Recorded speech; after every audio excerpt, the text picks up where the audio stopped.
Hey, what's going on, APUSH peeps? We have Key Concept 2.2 for you today, which is part of Period 2 from 1607 to 1754, the new curriculum framework. So let's get started. All right, let's look at the new curriculum. Well, what exactly does Key Concept 2.2 say? Well, it says the European colonization efforts in North America stimulated intercultural contact and intensified conflict between the various groups of colonizers and native peoples. And this is from page 29 of the curriculum framework, which again you can download by following the link in the description. So let's talk about some big ideas to think about as we go through this. One, how and why did Europeans begin to compete with each other in North America? And how did the conflicts lead to social and political changes between Europeans and natives? So if you can answer those, I think you'd have a really good grasp of this key concept. All right, let's look at Roman numeral 1. Competition over resources between European rivals led to conflict within and between North American colonial possessions and American Indians. And what we'll see is that conflicts among Europeans spread to North America, and they affected natives as well. And one of the major conflicts we're going to focus on, the European conflicts, is the French and Indian War, which is also known as the 7 Years' War. And this really kind of dates back to French and English conflicts at Fort Necessity, which was a fort that George Washington was at. Here is Fort Necessity as it stands today. In this conflict between the British and the French, each side was vying for the support of Native Americans. Each European country could offer something that the other one couldn't, and the British were able to offer more goods to natives, whereas the French were more tolerant of natives and their views, and they intermarried with natives as well. Think of those code word de bois, those French fur traders. And during the French and Indian War, again, the 7 Years' War, know it by both names, almost all natives were allied with the French, except for the Iroquois, which were located in present-day New York. All right, each European nation sought to acquire valuables and new labor. And these valuables they focused on were slightly different. Spain really focused on gold and silver, where the English focused on tobacco, and they would use indentured servants to begin with, and later that transformed over to slaves. Do you remember what event marked the transition from indentured servants to slaves? If you said Bacon's Rebellion, you are absolutely correct. The French focused on furs as the way to make money in the Ohio Valley and present-day Canada, and they would trade with natives. They had probably the best relationship with the Native Americans. European and colonial interests often varied, and we'll see this a lot in the British colonies. The colonists wanted to expand, especially after the 7 Years' War in 1763, and Britain forbade it. And we have this line here called the Proclamation Line of 1763, which we'll talk about a little bit later in a future video. The British said to the colonists, you cannot expand past this line. And the colonists were very upset. They wanted to go over into this light pink area, which they had just won from fighting in the French and Indian War.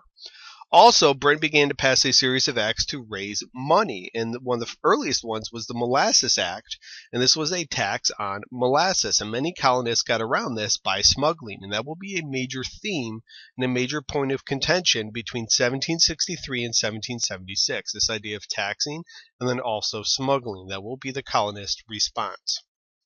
All right, Key Concept 2.2, Roman numeral 2, states that clashes between European and American Indian social and economic values cause changes in both cultures. So contact with Europeans increased trade, it increased diseases, and it drastically changed native life. And as time passed, Europeans increasingly encroached or traveled onto or came into Native American land, and the theme would be to push them further and further west. An example of this, of their lives drastically changing, in New England in 1600, there were 100,000 natives, and 75 years later, there's only 10,000 natives in New England. And the reasons for this reduction was due to disease, death from disease, and also dispersion. Natives just got up and left. We also have King Phillip's War in New England, a pretty important big war. This was a war between natives and English in the Wampanoags. King Phillip is not a European. King Phillip was the name that the colonists gave the Native American leader Metacomet. And King Phillip and his followers are defeated. And after this, the Native Americans were rarely a threat in New England. So really from this moment forward in New England, the Native Americans were hardly a threat to the British colonists. All right, let's talk about the Spanish colonization. They tended to be more accommodating after the Pueblo Revolt, and I do have a video on the Pueblo Revolt. This is specifically mentioned in the curriculum, and you are expected to know about the Pueblo Revolt, so check that out in the description below. And again, the Spanish tended to be more accommodating and had better relationships with the natives after this revolt than the English did. Spain allowed more freedoms for Pueblos after the revolt. They allowed them a little bit more religious toleration. And the English settlers tended to see the natives as savages or heathens, or really less than human. Some Puritans in New England sought to convert natives, and many viewed them as disposable. Simply get out of here, you can die, you can leave, it doesn't really matter, just be gone from this area. American Indian warfare became more dangerous after European contact, and this is because new weapons were introduced, specifically guns.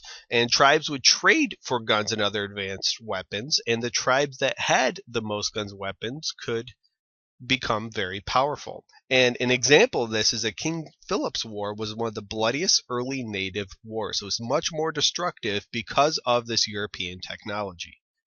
All right, let's focus on some test tips for you. Multiple choice of short answer questions. Be familiar with the impact of European contact on natives. You have loss of land, high death rates due to disease. You have new weapons, increased fighting. Also be familiar with changes to native life as a result of conflict with Europeans. And a major theme here will be this land again, this continued encroachment on land. Some essay questions you might see would be comparing colonization and views of natives by England and Spain. And we could really throw France in there as well. So again, how do these three countries view their purpose of colonizing, and how do they view the Native Americans? All right, that's everything you need to know about Key Concept 2.2 of the new AP Curriculum Framework. Thank you guys very much for watching. If you have not already, please subscribe to my channel and help spread the word. If you have any questions or comments, feel free to leave them in the section below. And I'm going to leave you with a picture of the guy that most historians say is the cause of the French and Indian War. Thank you guys very much for watching, and have a good day.